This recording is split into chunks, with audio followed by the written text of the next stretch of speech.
I have 3 boys, and they just have a hunger for truth. What is truth? What is real? And it can be very challenging as a parent, but it is also just refreshing to be like, they don't want sugar-coated. They want it how it is. They want to experience it. They want the adventure and the truth and the depth that these founding fathers had now and today, and that they live in a culture that doesn't support that very well. And so it's been an interesting dynamic to build faith into my boys in a way that, really focuses on what is true, what is right, and what does God say about these things. And so it's been amazing. Yeah. And you've got to teach the good, the bad, and the ugly. Listen, there's a lot of stuff I'd rather not write.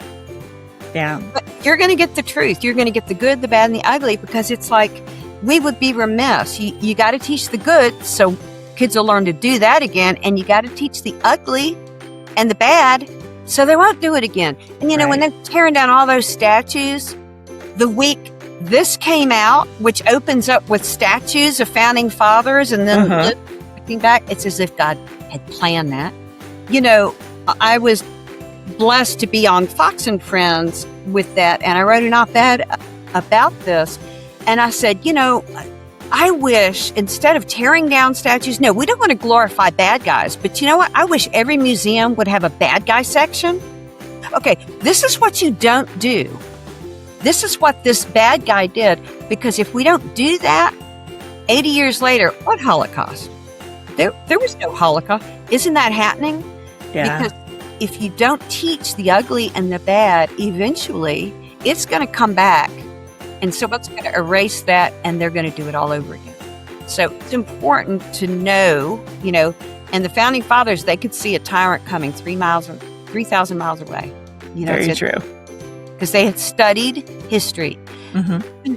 Our clothes change. We don't wear tricorn hats, and mob caps anymore. But it's like the human heart does not change. We're the same. Mm-hmm. Very true. Equally able to do good and evil all in the same breath. That's so. Right. Mm-hmm. Well, Jenny, kind of what can we expect next from you? Well, some exciting things. All of my books, and I've got 10 of them, are in print and audio. And so there's a special announcement happening today, actually, if you'll go to my website, and we'll have that there. But I am currently in the writer's cave writing the 4th Revolution installment, The Boy, the Turn, and the Forge, which is going to cover the Northern Campaign, Brandywine, Saratoga, Valley Forge, the Battle of Monmouth, and the French Alliance. So that's going to be coming out, I pray, in fall of 2027. So that's what's next on the docket.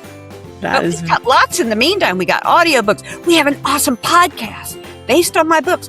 We have homeschool classes taught on my books. So if you're interested in your kids really wanting to know and do a deep dive in this history, Beth Cuvalier teaches, she's in Virginia, teaches courses based on my books that will, your kids will learn everything they need to know about American history. So go to my website and check that out as well.